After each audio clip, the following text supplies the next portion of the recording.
G'day, welcome to Snappy Valley Fishing. I am shore bound at the moment. I've got a ruptured Achilles. Did it at work, so I'm off work for quite a while actually, and certainly off fishing for quite a while. Could be anything up to 16 weeks. I'm kind of like my 4th week in at the moment, so I thought I'd just do a quick video on tying some traces and a few things in my tackle boxes that I have. I'll just show you my moon boot, which is specifically designed for an Achilles tendon rupture. And while I've been on work at the moment, I've just I've done a radio, a New Zealand maritime operators certificate, a VHF certificate, so I can operate a VHF radio legally and safely. Did the day skippers many years ago. I think a day skippers course is a mandatory requirement for people running small boats and fishing boats. A lot of people in the harbour where I fish, in Wellington Harbour, don't seem to adhere to the rules, and you see near misses every time you go out. So in my opinion, a day skippers course is mandatory, should be mandatory. Even a VHF operators course really should be mandatory, so you know exactly how you should be making calls, what channels to use, and the procedures required to make radio transmissions. Again, that should be mandatory as well, but again, a lot of people don't do it, and a lot of people signal each other on channel 16 and just how are you doing, what spot are you at, and just clogging up the channel basically. Channel 16 is an emergency channel, so it should be left that way for monitoring and making distress calls. So I'll run you through a few things of what I'm going to do today. I have managed to hobble up some tackle from my boat. Now in this box here I've got a load of it's my hook box, so I usually label what hooks are what, because sometimes you just don't know, or it's, depending on what brand you get, there's different size circle hooks. Most of these are circle hooks. I've got some bigger mustad hooks here for just single hook snapper fishing, live bait hooks, fluoro tube, some just flasher material. Just been online to Marine Deals, just ordered a load more flasher material and some other hooks, some BKK circle hooks here, which I've never used before. Apparently they glow, so these are only 3 bar O, so I'm going to use these for tying Terrakey 2-hook ledger rigs. Remember, Terrakey have a smaller mouth, so you'll be hard pushed catching a Terrakey on a 5 bar O. So we run small hooks for Terrakey rigs, generally 5 and 6s I'm running for snapper. 3s probably gurnards, and just other hooks in there, beads in there, fluoro beads. I've got another box of beads somewhere as well. This box here, again, all this stuff are pre-made rigs. I bought these from a store. I think they were 5 for $20. Don't really like them. The knots aren't well tied on them, so if you get a tangle up with braid, there's no way you're getting these untangled, and they generally snag up as well. So cheap, but not really good. I've always been tying my own rigs for many years now. I've got a few spare glow bite grumpy fish lures. You cast back to a couple of videos previously. One of my early videos has got some information on these. These are really good. Really like these lures.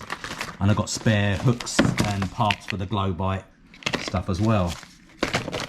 In this box here, I just have some pre-made rigs, different size hooks, different size or rating fluorocarbon leader. I generally run 30 pound fluorocarbon. I run 20 pound if I'm soft plastic fishing, but generally 30 pounds. But I'm going to rig a couple of big 60 pound ones with larger hooks on them for deep fishing. For snapper, because they generally go a bit deeper this time of year. We were catching a lot of snapper in 8 to 10 meters in the peak of summertime, and now they are kind of like in about 50 to 100 meters. So generally need a bit more of a heavier rig, just in case you hook up on sharks, and you're generally getting bigger fish now as well. So there's still snapper out there in our waters. So I'll show you a few of those. A couple of other things I've got are just your normal scissors, braid scissors, some clippers, got a lighter for just melting down the knot ends, There's my leader. I've always used Black Magic fluorocarbon. There's the £50. I haven't even used this trace before. Fluorocarbon, I think it's just normal mono. $12.49. I've never used this. I probably bought this about 10 years ago. So it's been stored in a dark environment. It shouldn't be off. And just a box of swivels. There. And then I keep all my pre-made traces in bags. And I label the bags as well. If I have a trace that you get a breakage or something, I just put it back in the bag, then I can recycle and reuse various components of it, provided they ain't gone too rusty. So always keep those at hand as well, so I don't like throwing anything out. If it's still usable, I'll use it. So I will set up and show you a few ways I do these circle hooks. Emphasis on the knots on these is I always run Snail knots in circle hooks. Basically because if you run a uni knot in a circle hook, it does have a tendency to you can actually roll it out of the jaw's mouth rather than pull it in and circle into the fish's jaw in the corner. So if you run a snail knot, which generally runs down the shank of the hook, it would generally pull the hook into the mouth rather than it can go that way running the uni. If you see that, it can run that way and pull itself out. Or so snail knot will generally alleviate that. And again, because you're running snail which wraps around the shank, it gives you a good baseline for putting some flasher rig in there as well. So I generally put the flasher rig on the shank, run the snail knot over the top, secure that, and then you've got a flasher rig on there as well. And then I finish it off with a bit of super glue just to keep it all in place, and then I'll do the further tie on to the trace, and I'll show you that shortly. So tying your circle hook onto your leader material, it's important to notice that there's a curve in the line, and that's just it's been on the spool, so it's a memory on the line. So it's important to just make sure that as you thread it through the front of the hook, that the line is curved downwards, the same way the hook is, and it's kind of like in line with the shank. Give yourself enough tag end to tie this knot. So I create a loop,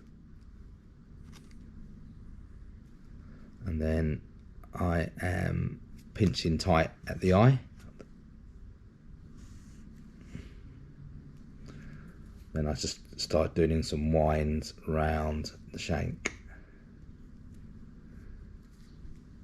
Two, three, four,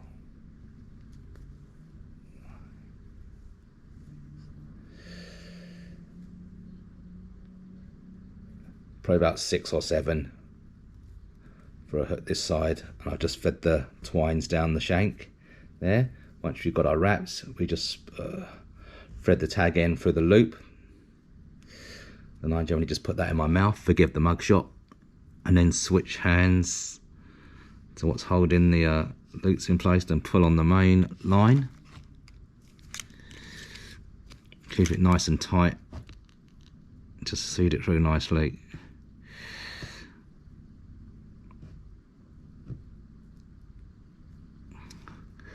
And I just tied it up a bit before I finally tighten it down. Bit of spit.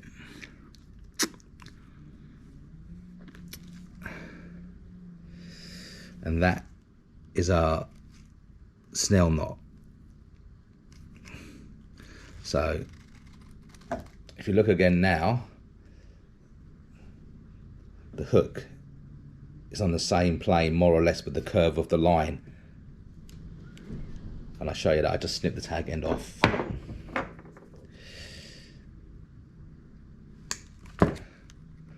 And show you that.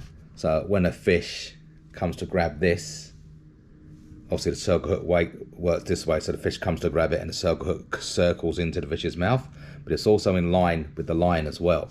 So as the fish comes in, grabs it, line gets pulled, and then the circle hook sets, and again the circle hook is getting pulled into the fish's mouth. So that's your snail knot.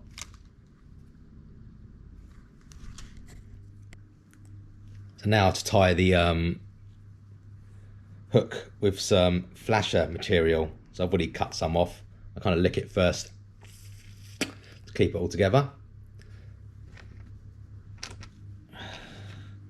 And we just hold that against the shank of the hook, like that.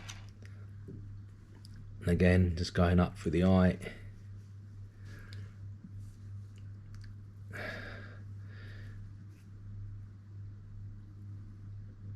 Making our loop, then to tie the snail.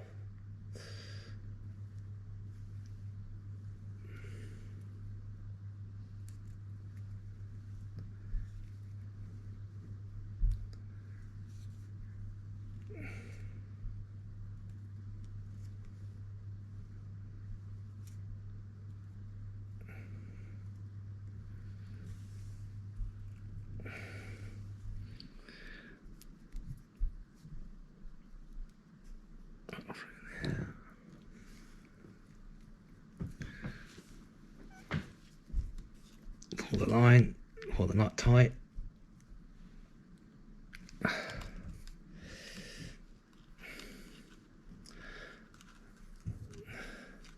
So there we have it there. Just snip off the tag end, and we can trim down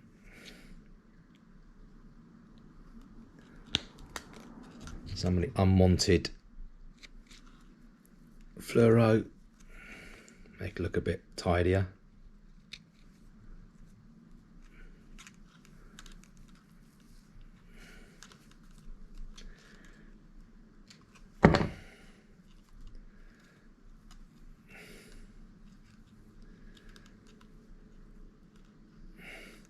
So that's kind of like the finished product that I do. Again, as you can see, hooks pointing down with the curve of the line, and the flasher material is secured by the twines of the snail to the shank of the hook. Normally I'd put a bit of super glue on there as well, but I didn't bring it up, but I'll do that later on. So I don't normally put a few blobs of super glue on there, keep it all nice and secured a bit better. Then we can snip that off to a certain length to there.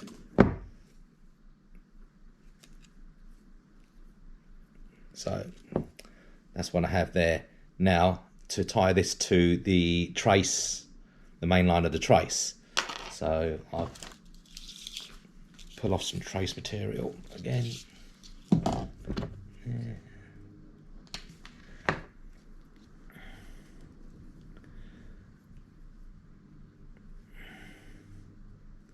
So just pulling off the trace, what I normally do again is 2 overhand knots right on the end, and that will create a loop for your sinker. So just 2 overhands through the same hole.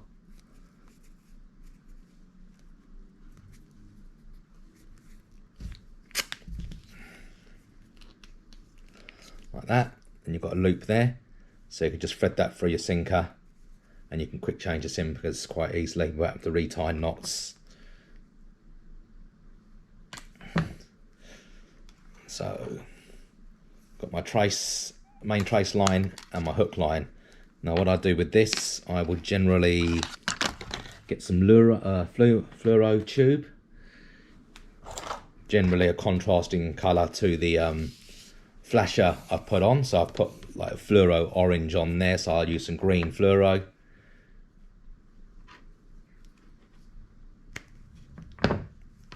On there, and green fluoro bead. So just thread a bead on, and some fluoro tubing.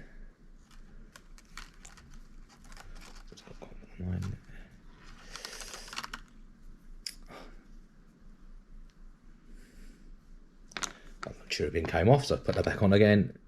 And there's your fluoro tubing and your bead on there as well. So to tie that onto the line of the trace, generally position it where you want it. So I've got my sinker there, might want it about say 400mm, 300mm up from the sinker, off on the bottom.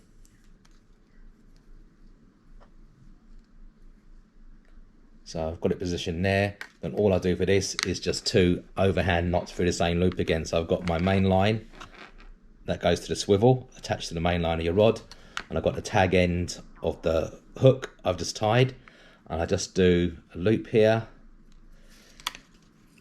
and then 2 overhand knots again through the same hole.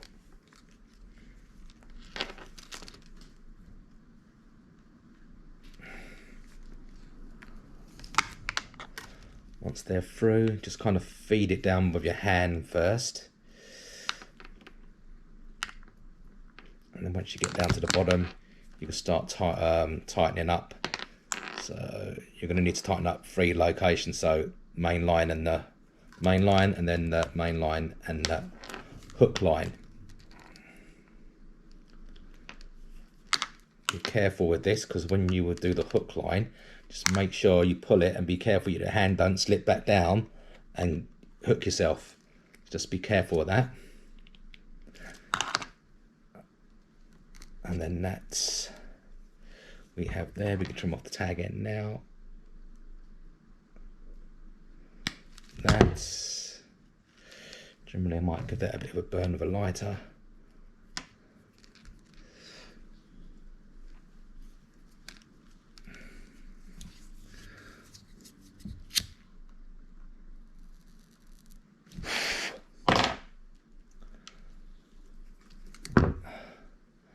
That's the first hook in place on the line. And if you look again now, the hook is actually facing down as well. So again, with the curvature of the line, the original tied on and the hook facing down, it's going to roll into the fish's mouth. Then just repeat again, put another one on there, and that's that one done. Just tie a swivel onto there, and I have a quick chain swivel on the main line, and it makes it easy just to change the traces out. So that's how I tie my dropper rigs. Again, important if you're using circle hooks, use a snail knot, because again it wraps around the shank of the hook, and it's so much better than a uni knot. Thanks for watching. See you on the next one.